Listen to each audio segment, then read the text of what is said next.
అందరికీ నమస్కారం. హిందూ క్యాలెండర్లో ఎన్నో ముఖ్యమైన రోజులుంటాయి కదా, కాని వాటన్నింటిలోనూ అత్యంత శక్తివంతమైన రాత్రిలో ఒకటి మహాశివరాత్రి. అసలు ఏంటా రాత్రి ప్రత్యేకత? దాని వెనకున్న కథలేంటి? దానిలో దాగి ఉన్న లోతైన అర్థమేంటి? పదండి, ఈరోజు వాటన్నింటినీ కలిసి తెలుసుకుందాం. అవును, ఇదే అసలు పాయింట్. ఎందుకు లక్షల మంది ఒక్క రాత్రి కోసం నిద్ర మానుకొని ఉపవాసముండి జాగరణ చేస్తారు? అది కేవలం ఒక పండుగ మాత్రమేనా, లేకపోతే దాని వెనుక మనకు తెలియని ఏదైనా విశ్వ రహస్యముందా? పదండి, ఆ కారణాన్ని వెతుక్కుంటూ వెళ్దాం.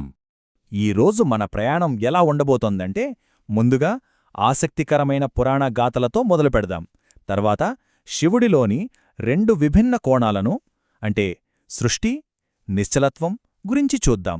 ఆ తర్వాత శూన్యం వెనకున్న ఫిలాసఫీ ఏంటో అర్థం చేసుకుని ఫైనల్గా ఈ రాత్రి మనకు ఇచ్చే గొప్ప ఆధ్యాత్మిక అవకాశమేంటో తెలుసుకుందాం. నిజానికి ప్రతి నెల ఒక శివరాత్రి వస్తోంది. అంటే సంవత్సరానికి 12 శివరాత్రులన్నమాట. కాని వాటన్నింటిలోకెల్లా మాఘమాసంలో వచ్చే ఈ ఒక్క రాత్రినే మహాశివరాత్రి అని పిలుస్తాం. అంటే అన్ని శివరాత్రులలోకి గొప్ప రాత్రి. మనం ఇప్పుడు దీని గురించే మాట్లాడుకోబోతున్నాం.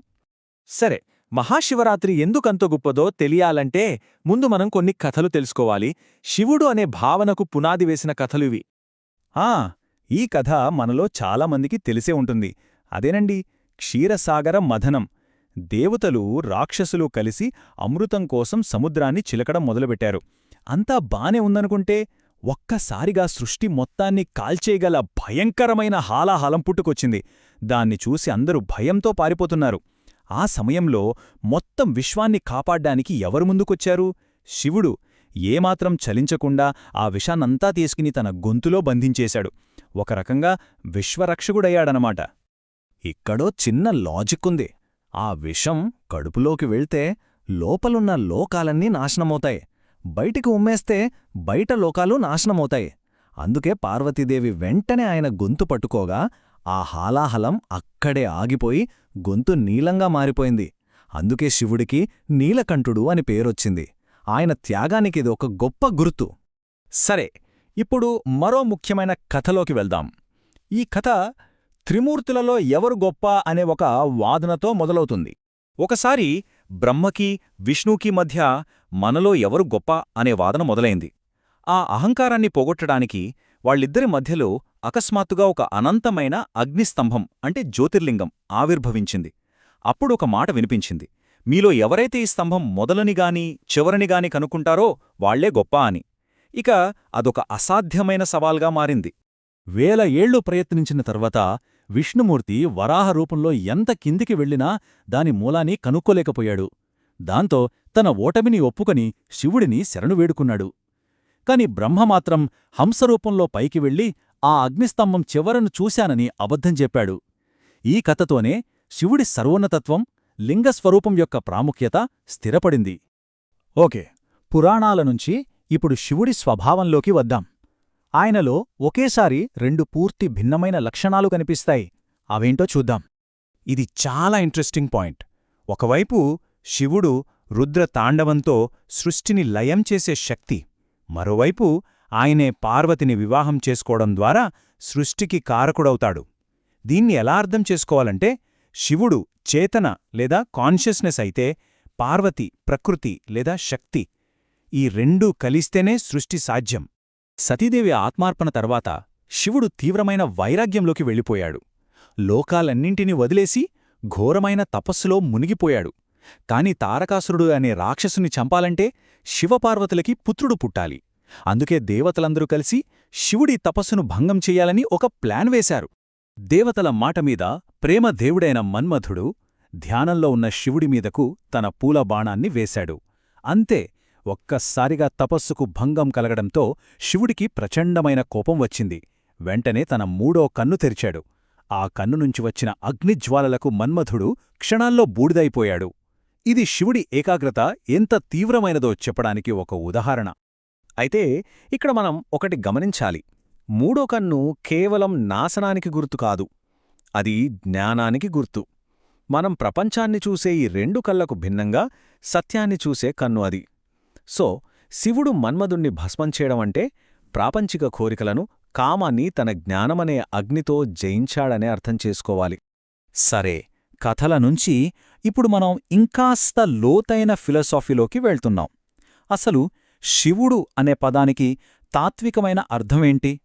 ఈ ఒక్క వాక్యం చాలా పవర్ఫుల్. మనం దేవుడంటే ఒక రూపం, ఒక ఆకారం అని అనుకుంటాం. కాని ఈ వాక్యం ఆ ఆలోచననే మార్చేస్తుంది. అంటే ఏదైతే ఉందో అది సృష్టి, ఏదైతే లేదో అదే శివుడు. అంటే సృష్టికి ఆధారమైన శూన్యం. దీన్ని ఇంకా సింపుల్గా అర్థం చేసుకుందాం. మన కళ్లకు కనిపించే నక్షత్రాలు, గ్రహాలు, గెలాక్సీలు ఇవన్నీ సృష్టి. కాని వాటన్నింటినీ తనలో ఇముడుచుకున్న ఆ అంతులేని ఖాళీ ప్రదేశం, ఆ శూన్యం, ఆ చీకటి ఉంది కదా, అదే శివుడు. అన్నీ దానిలోంచే పుడతాయి, చివరికి అన్నీ దానిలోకే వెళ్ళిపోతాయి. అందుకే శివుడిని శూన్యంగా, నిరాకారతత్వంగా భావిస్తారు. శివుడిని కేవలం దేవుడిగానే కాదు, ఆదియోగిగా అంటే మొట్టమొదటి గురువుగా కూడా చూస్తారు. వేల సంవత్సరాల ధ్యానం తర్వాత సరిగ్గా ఈ మహాశివరాత్రి రోజు ఆయనలోని ప్రతి అణువూ నిశ్చలమైపోయి ఒక పర్వతంలా మారిపోయారు. అందుకే యోగులందరికీ ఈ రాత్రి చాలా పవిత్రమైనది. ఆ సంపూర్ణ నిశ్చలత్వం నుంచే యోగశాస్త్రం పుట్టింది. సరే, ఇంత గొప్ప కాస్మిక్ ఐడియాలను ఇప్పుడు మన జీవితానికి అన్వయించుకుందాం. అసలు ఈ పండుగ రోజు మనం చేసే పనుల వెనుక ఉన్న అసలు కారణమేంటి? ఇక్కడ చాలా ఆసక్తికరమైన విషయం దాగి ఉంది. మనం చేసే జాగరణకి, ఉపవాసానికి పౌరాణిక కారణాలతో పాటు సైంటిఫిక్ కారణాలు కూడా ఉన్నాయి. శివుడి త్యాగాన్ని స్మరించుకోవడం ఒకటైతే, యోగశాస్త్రం ప్రకారం ఈ రాత్రి భూమి ఉత్తరార్ధగోళంలో ఉండే పొజిషన్ వల్ల మనుషుల శరీరంలో శక్తి సహజంగా పైకి ప్రవహిస్తుంది. అందుకే వెన్నెముక నిటారుగా ఉంచి మేల్కొని ఉండటం ద్వారా ఆ ఎనర్జీని స్పిరిచువల్ గ్రోత్కి వాడుకోవచ్చనమాట. ఈ రాత్రికి ఉన్న శక్తిని చెప్పడానికి ఈ కథ ఒక మంచి ఉదాహరణ. గుణనిధి అనే ఒక వ్యక్తి చాలా చెడ్డ అలవాట్లున్నవాడు. అనుకోకుండా శివరాత్రి రోజు రాత్రి ఒక శివాలయంలోకి వెళ్తాడు. అక్కడ తెలియకుండానే ఆరిపోతున్న ఒక దీపాన్ని వెలిగిస్తాడు. అంతే, ఆ ఒక్క చిన్న మంచి పనికే అతను మరుజన్మలో సంపదలకు అధిపతి అయిన కుబేరుడిగా పుట్టేంతటి పుణ్యం సంపాదించాడు. అంటే ఈ రాత్రి చేసే ఏ చిన్న మంచి పనైనా ఎంతో శక్తివంతమైన ఫలితాన్నిస్తుందని అర్థం. ఇక మనం ముగింపు దశకు వచ్చాం. ఈ రాత్రిని మన వ్యక్తిగత ఎదుగుదలకు ఒక గొప్ప అవకాశంగా ఎలా వాడుకోవచ్చో ఇప్పుడు చూద్దాం. శివుడిని భోళాశంకరుడు అంటారు. అంటే అడిగింది వెంటనే ఇచ్చేస్తాడని అర్థం. కాని యోగ సంప్రదాయంలో ఈ రాత్రి మనం డబ్బునో, ఆస్తినో కోరుకోవడానికి కాదు. ఇది అంతకు మించినది. మనలోని పరిమితులను కరిగించుకోవడానికి, మన అస్తిత్వాన్ని ఆ అనంతతత్వంలో విలీనం చెయ్యమని కోరడానికి ఇదొక గొప్ప అవకాశం. కాబట్టి మనల్ని మనం వేసుకోవాల్సిన ప్రశ్న ఇదే: జీవితంలో అంతిమ లక్ష్యం కేవలం హాయిగా బ్రతకడమేనా, లేక మన పరిమితులన్నింటినీ దాటి ఆ సృష్టికి మూలమైన అనంతతత్వంలో భాగమైపోవడమా?